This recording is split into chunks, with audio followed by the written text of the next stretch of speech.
오늘 본문은 예수님께서 오병이어의 기적을 베푸신 이후의 이야기를 담고 있습니다. 오병이어의 기적을 체험한 사람들은 예수가 이제 모세가 바로 예언한 그 선지자라는 사실을 이제 깨닫고는 예수님을 메시아로 삼으려고 했었습니다. 그러나 예수님은 군중들의 그 헛된 기대와 그들의 야망을 일절에 거절하시고 떠나십니다. 이제 예수님은 그곳을 떠나 가버나움으로 떠나게 되십니다. 그런데 오병이어의 기적을 체험한 그 사람들 중에 일부가 예수님의 종적을 따라온 것으로 보입니다. 그래서 가버나움에서 예수님과 이 군중들이 다시 재회하게 되죠. 군중들이 어떤 마음으로 예수님을 찾았는지 예수님의 말씀으로 분명해집니다. 예수께서 대답하여 이르시되 내가 진실로 진실로 너희에게 이르노니 너희가 나를 찾는 것은 표적을 본 까닭이 아니요 떡을 먹고 배부른 까닭이로다. 오병이어의 표적은 예수님이야말로 참된 생명의 떡이다라는 그 예수님의 어떤 메시지를 분명히 드러내기 위해서 행하신 표적이었었습니다. 그런데 군중들은 그 표적의 참된 의미를 이해하지 못하고 있었습니다. 앞에 본문에서 살펴보았듯이 오병이어의 표적을 경험한 군중들은 예수님을 볼 때 자신들의 욕망에 투영된 메시아를 기대했던 것이죠. 그것은 하나님께서 예비하신 참된 메시아의 모습과는 달랐습니다. 그래서 예수님께서 떠나셨던 것이죠. 이 군중들은 오늘 본문에서도 동일하게 무지한 모습을 보여줍니다. 그러니까 오병이어를 통해서 예수님께서 말씀하시고자 했던 표적의 참된 의미를 알아듣지 못하는 무지한 모습을 보여주고 있습니다. 대신 그들은 표적이 가져다주는 어떤 외적인 이익들, 자신들의 배부름에 대해서 지금 집착하고 있으며 거기에 온통 마음이 쏠려 있는 것을 보게 됩니다. 이 군중들은 온통 자신들의 욕망이 가득 차 있기 때문에 예수님이 오병이어를 통해서 참되게 말씀하시고자 하셨던 표적의 참된 의미를 전혀 알아보지 못하고 있는 것이죠. 이 보이지 않는 고릴라 실험이라는 것이 있습니다. 실험자는 피실험자들에게 하나의 영상을 보여주는데 그 영상에는 여러 사람이 나와서 하나의 공을 서로에게 패스하는 그런 영상입니다. 실험자는 피실험자들에게 이렇게 주문을 하죠. 공을 총 몇 번이나 패스하는지를 헤아려 보라. 라는 질문을 던지고 이제 영상을 시청하게 합니다. 영상이 다 끝나고 나서 이제 실험자가 피실험자들에게 이렇게 묻습니다. 혹시 영상에서 고릴라를 본 적이 있습니까? 그러자 상당수의 피실험자는 고릴라를 보지 못했다고 답변을 합니다. 근데 사실 그 영상 속에는 실제로 고릴라가 등장합니다. 고릴라가 무대 중앙에 나타났다가 심지어 춤까지 추고 퇴장하는데도 많은 피실험자들이 그 영상에서 고릴라를 전혀 발견하지를 못하게 되죠. 그들의 시선이 온통 공에 쏠려 있었기 때문입니다. 이것은 우리 뇌가 가진 인지적 한계 때문이라고 말합니다. 우리 뇌는 주변의 모든 정보를 한꺼번에 다 파악할 수 없기 때문에 우리 뇌는 선택적으로 정보를 받아들이게 됩니다. 그래서 우리가 무엇인가에 집중하다 보면 다른 무언가를 놓칠 수밖에 없는 것이죠. 이스마엘과 그의 어머니 하갈은 이제 아브라함의 기업을 이어받을 수 없기 때문에 아브라함의 가문을 떠나야만 했습니다. 이 둘은 브엘세바를 광야를 방황하게 됩니다. 그러다가 물이 다 떨어지게 되죠. 하갈이 이제 아무리 물을 찾아보아도 물을 찾을 수 없기에 절망하게 됩니다. 그래서 그는 아들이 이스마엘이 죽는 것을 볼 수가 없어서 이스마엘을 저기 내버려두고 멀찌감치 떨어져서 그게 슬피 울면서 좌절하고 있었죠. 그런데 그때 하나님께서 하갈을 찾아오셔서 하갈을 만나주시고 또 하갈의 눈을 열어주십니다. 그러자 하갈 주변에 있던 샘물을 하갈은 그제서야 발견하게 됩니다.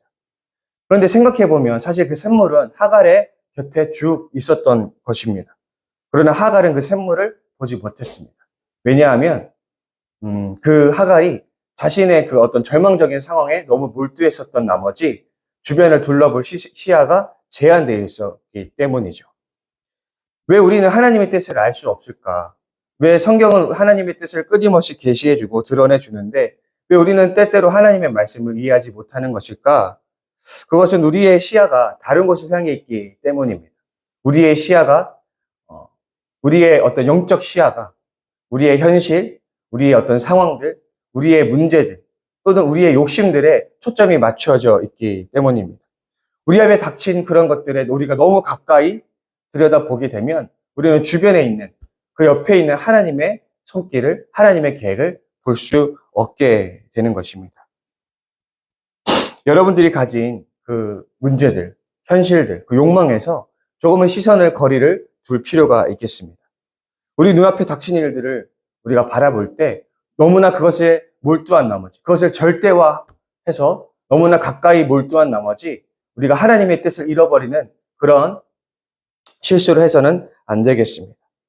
우리가 오늘 항상 우리가 자주 저지르는 실수는 우리 영적 시야가 너무 자주 좁아진다라는 것이죠. 우리의 문제를 바라볼 때, 또 우리의 너무 욕심을 크게 볼 때, 우리의 상황을 너무 크게 인식할 때, 우리는 그 상황에만 몰두한 나머지 우리에게 주어지는 하나님의 뜻을 쉽게 놓쳐버릴 수가 있더라라는 것입니다. 우리 지하수 처치 성도님들은 언제나 영적 시야를 잘 관리하시기를 바랍니다. 어떤 문제에 함몰되지 않고, 어떤 상황과 욕심에 함몰되지 아니하고, 언제나 적당한 거리를 둘 줄 아는 법을 터득하셔서 언제나 어느 순간에서도 하나님의 뜻을 분명히 깨달을 수 있는 그런 영적인 시야를 가지고 영적으로 건강한 신앙생활을 해나갈 수 있는 우리 성도님들 될 수 있기를 간절히 소망합니다. 이어서 예수님은 썩을 양식이 아닌 영생하도록 있을 양식을 위해서 행하라고 명령하십니다. 그러자 사람들이 뭐라죠? 어떻게 해야 하나님의 일을 할 수 있냐고 질문을 합니다.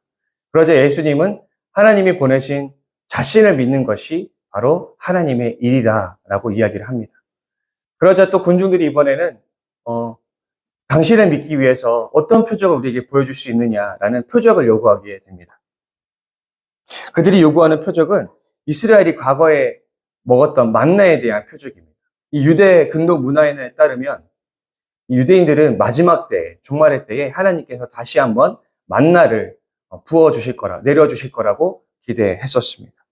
그리고 그 마지막 때는 그 마지막 때에 이제 메시아가 와서 그 일을 행할 것이라고 기대하고 있었습니다. 그리고 지금 이 사람들이 그 표적을 예수님에게 요구하고 있는 것입니다. 내가 진짜 메시아라면 바로 그 표적을 행하여 보아라. 우리에게 만나를 내려달라라고 지금 표적을 요구하고 있는 것입니다.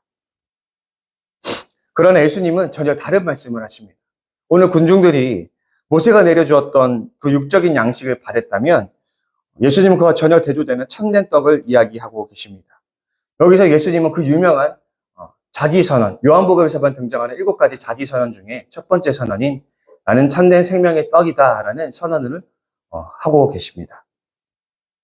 예수님이 자신을 참된 생명의 떡이라고 말씀을 하시는데 여기서 예수님께서 말씀하시는 이 떡이란 정확히 어떤 것을 의미하느냐면 예수님의 계시를 의미를 합니다. 유대인들의 그 문헌을 살펴보면 유대인들은 곧잘 율법을, 그러니까 토라를 만나라고 이렇게 상징적으로 해석하기도 했다고 합니다. 또 고대 근동 문헌에 따르면 떡은 또한 지혜의 비유로 쓰이기도 했었습니다. 우리에게 잘 알려진 이 구약의 잠언서에서도 이 비슷한 이야기를 하고 있습니다. 잠언서 9장 5절입니다. 어리석은 자는 이리로 돌이키라. 또 지혜 없는 자에게 이르기를 너는 와서 내 식물을 먹으며 내 혼합한 포도주를 마시고 어리석음을 버리고 생명을 얻으라. 명철의 길을 행하라 하시느니라. 이 잠언서에 의하면 양식은 곧 지혜를 의미하며 이 지혜를 얻음으로써 생명을 얻을 수 있습니다. 따라서 우리가 예수님의 참된 떡이다라는 이 선언을 조금 우리가 알기 쉽게 풀어보자면 예수님은 어떻게 풀어볼 수 있냐면 예수님은 사람을 살게 하며 구원으로 인도하는 진리, 이렇게 해석해 볼 수 있지 않을까 합니다. 중요한 것은 이 떡이 바로 현재에 주어지고 있다라는 것이죠. 예수께서 이르시되 나는 생명의 떡이니 내게 오는 자는 결코 줄이지 아니할 터이요 나를 믿는 자는 영원히 목마르지 아니하리라. 예수님께서 약속하시는 이 생명은 바로 지금 먹을 수 있는 것이고 또 그래서 지금 사람들에게 주어지는 것입니다. 예수님이 부어주시는 생명은 먼 종말의 때에만 주어질 것이 아니라는 것입니다. 우리는 종종 하나님의 나라에 대해서 오해할 때가 있습니다. 하나님의 나라는 지금 여기서 전혀 누릴 수 없으며 죽어서나 가서 얻을 수 있는 것이라고 우리가 상상한다라는 것이죠. 그러나 예수님은 이렇게 말씀하셨습니다. 내가 하나님의 성령을 힘입어 귀신을 쫓아내는 것이면 하나님의 나라가 이미 너희에게 임하였느니라. 라고 말씀을 하십니다. 귀신 들린 자가 귀신의 지배를 받다가 예수님의 놀라우신 사역으로 귀신이 떠나가고 이제 하나님의 통치를 받게 됩니다. 그러면 하나님의 나라가 임하였다라고 예수님께서 말씀하십니다. 다시 말해서 이 말은 하나님의 통치를 받는 이 현장이라면 그곳이 어디든지 하나님의 나라가 된다라고 이야기를 하는 것이죠. 우리가 이 세상의 그 무엇이 아닌 하나님의 통치를 순종하고 하나님의 통치를 받아들일 때 바로 그곳에서 하나님의 나라가 시작이 된다라고 예수님께서 말씀하고 계십니다. 이것은 하나님의 나라가 지닌 현재성을 우리에게 말하고 있는 것입니다. 따라서 하나님의 나라는 사후 세계에서나 누릴 수 있는 것이 아니라 바로 현재에서, 바로 이 땅에서 우리가 부분적으로 누릴 수 있는 것입니다. 그러니 하나님의 나라는 우리가 먼 미래에서만 소원할 수 있는 요원한 것이 아니라는 것입니다. 우리는 예수 그리스도를 통해서 하나님의 나라를 지금 여기서 누릴 수 있습니다. 육적인 양식을 육적인 양식을 먹으면 다시 배고프게 되고 다시 목마르게 됩니다. 그러나 예수님을 먹게 되면 우리는 다시는 목마르지 않습니다. 여기서 우리가 예수님을 먹는다라는 것은 예수님의 가르침을, 예수님의 계시를 우리가 받아들이는 것을 의미합니다. 우리가 그 예수 그리스도를 받아들일 때, 예수 그리스도의 가르침을 날마다 먹으며 그 예수 그리스도를 신뢰하며 살아갈 때 우리는 참된 생명을 경험할 수가 있는 것입니다. 예수님의 가르침에 뿌리 내리는 삶을 우리가 살게 될 때 우리는 그에 대한 합당한 열매를 거두게 될 것입니다. 예수님처럼 매사의 모든 순간순간을 예수님의 가르침대로 살아간다고 우리가 생각해 본다면 어떤 일이 일어나게 될까요? 지금은 돌아가신 고 이태석 신부님을 혹시 아시는지 모르겠어요. 울지마 톤지라는 그 다큐멘터리로 굉장히 유명하신 분인데, 이 이태석 신부는 당시 한국에서 의사로서의 삶을 버리고 남수단 톤지라는 마을로 이제 떠나게 됩니다. 당시 남수단은 이제 계속된 전쟁과 기근으로 인해서 굉장히 어려운 형편에 있었습니다. 근데 그는 거기서 이 톤지라는 마을에 들어가서 집을 짓고 학교를 짓고 또 병원을 짓습니다. 그리고 사람들을 고쳐주고 사람들을 치료해주고 또 사람들을 교육하기 시작합니다. 이태석 신부는 목숨을 거두는 그 순간까지 이 톤주에서 예수님의 가르침을 끝까지 실천했습니다. 그 결과 놀라운 생명의 열매들이 맺히기 시작합니다. 이 전쟁과 가난으로 희망을 찾아볼 수 없었던 톤주의 마을 사람들에게 기쁨과 희망이 싹트게 됩니다.